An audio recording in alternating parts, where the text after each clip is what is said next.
Hey folks, welcome to the last installment of Let's Play AGEOD's Civil War. We won the game, so I'm glad I was able to show you guys a win. Um, I'd like to quickly point you guys, if you want to learn a lot more about this game, I'll point you to where I learned a lot about this game. If you go to the AGEOD forums, there's a Civil War section where a lot of people post reports of their games.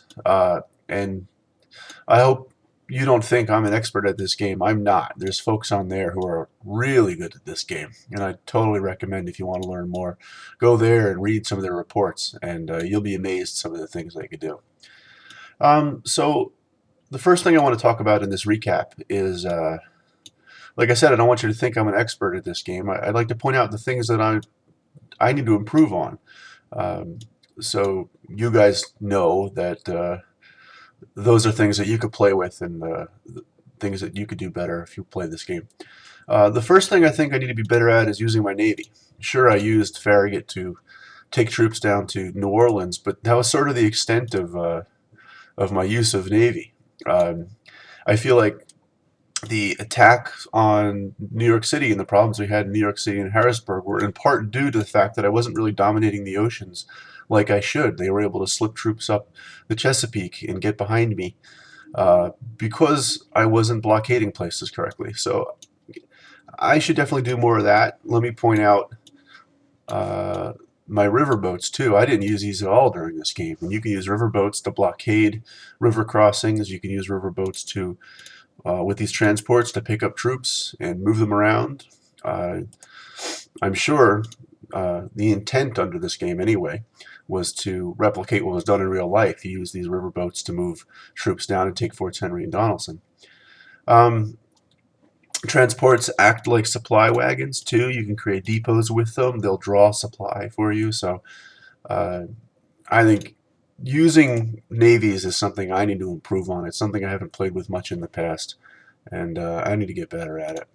Another thing I think I need to get better at is managing my commanders better. If you look at my corps commanders in the East, for instance, these are my old 311 generals still running these corps. And there are better generals around. They start as 1 stars, but if you work and organize them correctly, get them promoted, you can have better corps commanders like, Meade and Warren and people like that, Hancock. They should probably be running your corps at the end of the game, not the guys that I have running corps. I'm just lazy and in the habit of once I create a big army like this, I just sort of leave it as it is. Having Rosecrans running the army in the East, it's not a terrible thing, but you know, Sherman could be running an army here, and he's quite a bit better than Rosecrans. So, organizing my commanders is something I can get better at. I also have the feeling that I'm probably a pretty conservative player. Uh, I probably could get better at being more aggressive. By this point in the game, a more aggressive player probably would have taken Memphis and maybe linked up down here to New Orleans or gone towards Chattanooga or Atlanta. I feel like I'm a pretty conservative player and could do better at being aggressive and moving my troops forward faster. So there's that. So, given my weaknesses in the game, I want to finally say, why'd we win? Uh, I want to recap the sort of things I hope you learned. If you're new to this game from watching these videos, uh, I think we won. Let's start with organization and supply. I think the divisions I create are pretty good. I don't want to go into the details. I've read things online saying that maybe only having 4 artillery rather than 5 is a good idea. I put 5 because I give them 5 artillery of different types. All of these I think have 2 10s, 2 12s, and then some heavy artillery. Here's a 20-pounder. And I like to give my commanders sort of a choice of what kind of artillery they want to use in different situations, hoping they make intelligent choices. But I've read somewhere that only having 4 artillery is fine too. But still, all of our divisions are of this really solid composition. And if I hover over the big Virginia Confederate Army here, you can see that the AI didn't do that. I don't know what's in those 4 divisions that the the AI has here, but you can see it's also just a big stack of brigades, and it's not a very efficient makeup. And I don't know if this stack is fighting as efficiently as it could. So there's the division makeup. There's the fact that we organized into army and corps to minimize our command penalties. Minimizing command penalties is huge. You want your troops fighting at the fullest effect that they can, and that means minimizing command penalties. So we did that really well. And then, of course, supply. I can't tell you in how many of my early games I had like whole divisions or whole corps just starved to death because I wasn't paying attention to supply. Click on this filter a lot, pay attention to where your depots are, make sure you send supply units. Go crazy with that when you're learning this game because it's so easy to have a unit starve to death when you have them hung out to dry and there's no depot nearby and he doesn't have a supply wagon. They could starve real quick. So always pay attention to that. I think, let's see, the second reason we won this game, and this is really important, is knowing when to attack. Know that this is the Civil War, and you really shouldn't attack unless you have overwhelming force, because the arms that they had at the time really favored defensive actions. So, like when we lost New York City, I didn't just, rush divisions or corps there and just attack. I took my time, even though New York City is really important, and made sure I got overwhelming force there before. In the end, they surrendered, but I would have attacked fairly soon with, like, I think I had 2.5 corps in the area.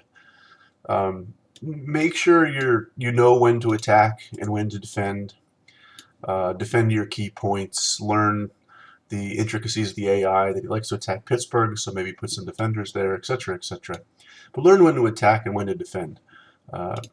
In the end, I think we won because of this. We lost 104,000 men, but they lost 178,000 men. If you're in this situation and you're playing the North, then you're going to win.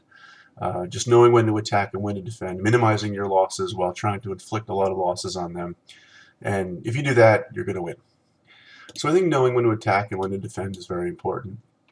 And finally, I guess, the overall strategy. It's not totally necessary for you to take New Orleans, but I find that having groups of troops all over the map is a really good thing, because the thinner you can spread the Confederacy, the less troops you'll have to face in any given area. The North has more resources than the South, so if you can spread them thin, it gives you a better chance for success, better opportunities to attack smaller concentrations of troops. So we had a concentration of troops in the East, we had one in Kentucky, we had one in Missouri that we sent down here, and we had one in New Orleans. That's 4 fronts that we had going, and that's too many, I think, for the Confederacy to, at least for the AI to defend. I'm sure a very good player, a human player, would figure out how to handle it, but when taking on the AI, yeah, I don't think the AI is